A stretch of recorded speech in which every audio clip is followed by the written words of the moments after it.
What's up, everybody, and welcome back to Madden 2005 in the Raiders franchise mode. We are still towards the beginning portion of the season, finally back home in Oakland after, I believe, a couple weeks on the road. Our last game was on the road, at least in St. Louis, and I think we played Denver, also in Denver. But we're back home regardless, and we have ourselves a little Bay Area matchup, a little classic Bay Area matchup with the San Francisco 49ers just across the bridge from us. Still playing in Candlestick at this time, so we both play in aging, old, decrepit, awful baseball stadiums.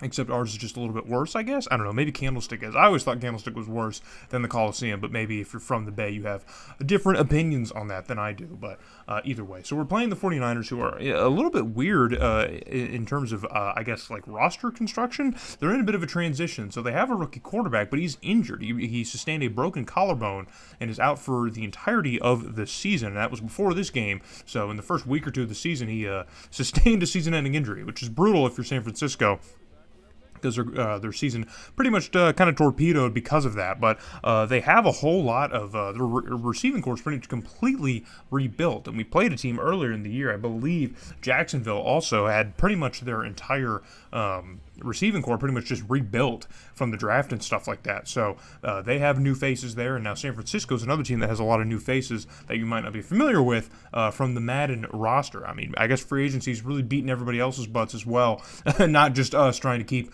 actual NFL pros in on the team here. But San Francisco's drafted decently well, so I guess we're going to roll with that. But we already have a 3rd and 8 here on offense here. Tim Couch back to pass, a deep shot to the left side of the field, and it's caught and now off to the races. Who else? It looks like Chris Cole maybe off to the races here, but it's a touchdown nonetheless, and it is Chris Cole who gets this catch along the sidelines on the left side of the field, and it's just a foot race, and we've got plenty of speed in the receiving corps we've seen, I mean, really in the last couple seasons. But Chris Cole, not typically the first person you see kind of make an impact in these kind of games, but here he is chewing off a big gain and a big touchdown for the Raiders offense, and it's going to give us an early lead over our rivals in the other conference. So the first quarter is going to come to a close, though. Nothing else would happen. Only 7-0. So San Francisco's defense did tighten up only a little bit, but enough to stop us for a second. So 1st and 10 now for the Raiders offense, again right at about our own 40-yard line. And this time again it's Chris Cole getting another catch and brought down inside the San Francisco 30. So Chris Cole right now really kind of just doing everything offensively for us with Tim Couch. But already it's 3rd and 8. Couch wants to throw for it, throws one down the middle of the field, and in a whole mess and web of players, that ball ends up on the grass, is incomplete. So on 4th down, we're going to have to make a decision here. Kind of a long kick to try and make here. So 45-yarder from Janikowski. The kick is up, and the kick is still good. So it doesn't matter if it's long because Janikowski's got plenty of leg for it. So we're going to extend our lead to 10 now over the 49ers. Back on offense once again is San Francisco's offense, really struggling to find any level of momentum with all their injuries and whatnot. And Tim Couch is able to dump this one off quickly along the sidelines, I believe to Jerry Porter. I think that's who it was. And look at that, dude. Look at that. Look at the physicality on the offensive line. But it was just engaged with the reception. So 1st and 10 now from San Francisco's 40-yard line. Couch flips this one out to the left side of the field once again. I guess, well, is there a dignified left and right side of the field? I keep saying it depending on which side we're facing. Is that incorrect? Is there an actual set left or right side? Either way, on a 3rd and 11, Tim Couch got to get the first down, but instead he finds a defender on San Francisco, and it's going to be intercepted. So Tim Couch did a really good job protecting the football last season, and we haven't seen him really make a lot of mistakes this year, but that is a costly interception here, but it doesn't seem to do much of anything to us, as San Francisco has to give us the ball back eventually. So we are here late in the first half, just under 30 seconds. Chris Cole with another completion, but time is of the essence here as we get down to about 15 seconds. Couch wants to throw for it again, takes a shot towards the end zone. It's going to be caught by Teo Johnson, the tight end, a 20-yard pass, and Tim Couch able to thread that one in there with about 11 seconds left to spare. So we finally do get back into the end zone here, but hold on, the booth doesn't seem to think so. The booth actually wants to give this one another look, a closer look, and we're going to look here on the replay. We've seen a lot of close calls and touchdowns and stuff, and definitely a foot was down, but not both of them. So It's weird that this is the touchdown reception that the booth wants to actually look at, considering all the different touchdowns that we've had in the last couple weeks that have been really kind of very much but they're going to reverse that call. So with only 10 seconds left, we're basically just going to send Janikowski out there to try and at least add 3 points, maybe not 7, but at least add 3 points. So 13-0 is now your score after one half, and we have shut out the 49ers. This defense has shut a team out in one half of play. Can you believe it? After giving up 62 points, this defense has finally shut out an offense. And now finally, speaking of that offense, the 49ers are finally doing something on offense as their quarterback Tim Hasselbeck is able to find, I believe that was Derek Hamilton, number 88, one of the young receivers that is on this team here. I think he's a second-year pro for the Niners. Actually, it looks like an 84 perhaps, and that would have been Ronnie Weaver, their rookie. So yeah, he's one of their top guys this year. He's a rookie receiver. They're all kind of low in overall, like 81 to 78, something like that, but not terrible, I guess. So, but now with us on offense here, our fullback, we throw it off to the fullback. He's going to get absolutely leveled, and it's going to be a scoop and score as Fargas is able to catch up, but he can't bring it down this defender for San Francisco. So Tim Couch dumps this one off quickly here to Morian Norris, the free agent fullback that we picked up, and he gets absolutely clobbered, man. Look at this, absolutely clobbered. And it's going to be a scoop and score for San Francisco. So we were just talking about how well our defense did shutting out the 49ers in the first half of play. And immediately, just like that, pending the extra point, we are now trailing. We are losing to the 49ers. After everything that happened in the first half, we are now losing by a point.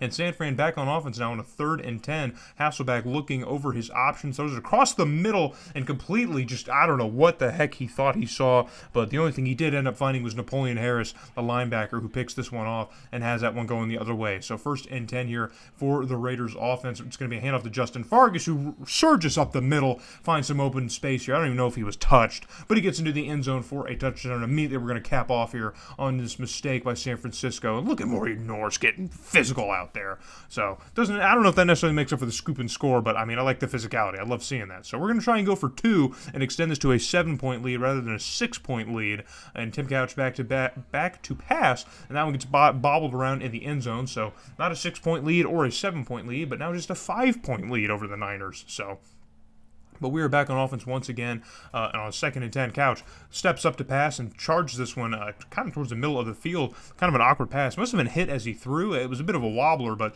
regardless, Jerry Porter was able to get his hands around it and for a catch and a first down. But yeah, Tim Couch got clobbered. And he got absolutely sandwiched there.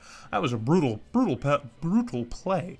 So the 3rd quarter comes to a close, only leading by 5 over the Niners. It is really anyone's game, and after scoring 72 a week prior, it's kind of weird to see us only with 19 points. But Maury Norris gets the handoff here, gets the call, and he's going to pick up a first down, just barely, but he does get that first down to extend our drive. So cut to a 2nd and 9. Couch wants to go on the ground again here, this time with Justin Fargas, who picks up a first down, and we're going to continue moving this drive, this time now inside the red zone of San Francisco. So cut to a 2nd and 11 now, and Couch back to pass here. Got plenty of time here, dumps it off quickly here, and he finds Jerry Porter, who has to come back and get it, breaks the initial tackle, and is able to get into the end zone for another Raider touchdown. So that was a nice little insurance score over San Francisco. We really needed a little bit more pointage here, and we definitely got some of that. So that doesn't necessarily bury the game here, but San Francisco is going to have to, get really kind of kick it in high gear offensively, which isn't something we've seen them do really at all today. They only have the defensive touchdown and the one offensive touchdown, so they're struggling here. So Tim Hasselbeck finds another Raider defender here. It's another interception. This time I couldn't see exactly who it was. Maybe we'll get a replay. I'm not sure, but I couldn't see who had is it Nnamdi Asomugha? It is. Nnamdi Asomugha gets himself another interception. He had one in the last game. He had a pick 6, I believe, and he gets himself another interception in this game. I want to see his production improve, and it certainly is. So Tim Couch wants to go through the air, and he finds Justin Gage for a first down, and now we are going to be moving on offense once again. Nice little catch there. Nice little route ran. Very quick route. Very quick route. Able to get it to him. So 1st and 10 inside the red zone once again. Couch wants to go for the pitch play to Justin Fargas. Fargas gets to the outside edge and gets the first down before he's brought down just at about the 5-yard line, maybe the 6-yard line. But we are knocking on the door once again here. So fast forward to 2nd and goal at the 1-yard line. Going to go with a handoff here. I don't know. Is that the Fargas again? There was like 3 or 4 guys in the backfield. And it is. Justin Fargas gets into the end zone for another Raiders touchdown. And that should just about put us in pretty good shape here over the 49ers. But there is still some time. They can still, of course, answer back and score some points of their own. But 33-14 gets us in a nice position with just over 3 minutes left to go. Hasselbeck wants to throw for it again, and it's going to be caught this time, I believe, by the tight end, Todd Sheth. And he's got himself a nice big pickup. Maybe if he had a little bit more speed, he could have gotten to the end zone. But regardless, it's a huge pickup for the Niners and a good look for them. So 1st and 10 now for San Francisco. Hasselbeck back to throw again. Sends one to the end zone, and it's going to be caught by the rookie Ronnie Weaver. And San Francisco finally answers back.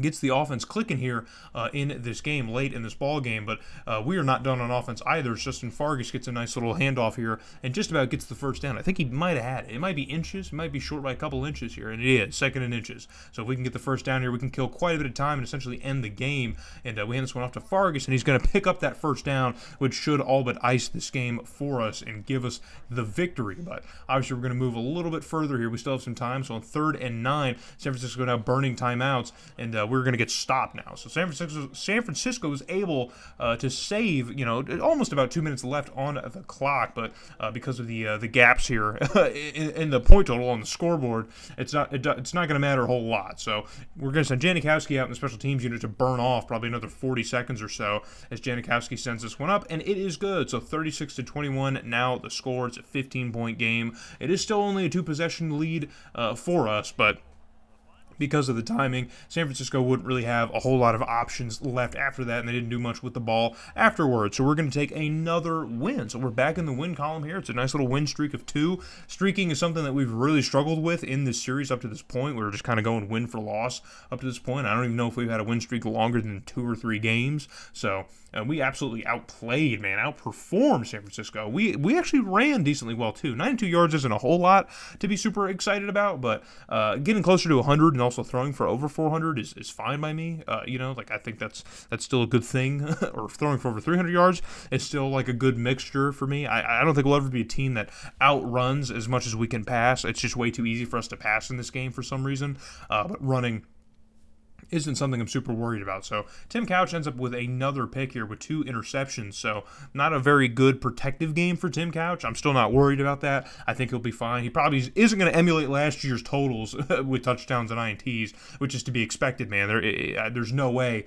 You know what I mean? So Jerry Porter gets 100 yards, as does Chris Cole. So Chris Cole really stepped up in this game, shockingly enough. We didn't see a whole lot of Justin Gage in this video here, but Napoleon Harris gets himself an interception. Nandi Asamoah gets an interception. So our defense was really working as well. So after our bye week, we're here at week 6 and the trade deadline, looking at a game against Cincinnati. We're still at home, so it's a nice home game. So that was a nice little rivalry against the Niners, but this one is a huge AFC matchup because this could really set the trend here for the playoff seeding going further down the line. So we need a big win against Cincinnati. So hope to see you guys back in the Coliseum when we play the Bengals.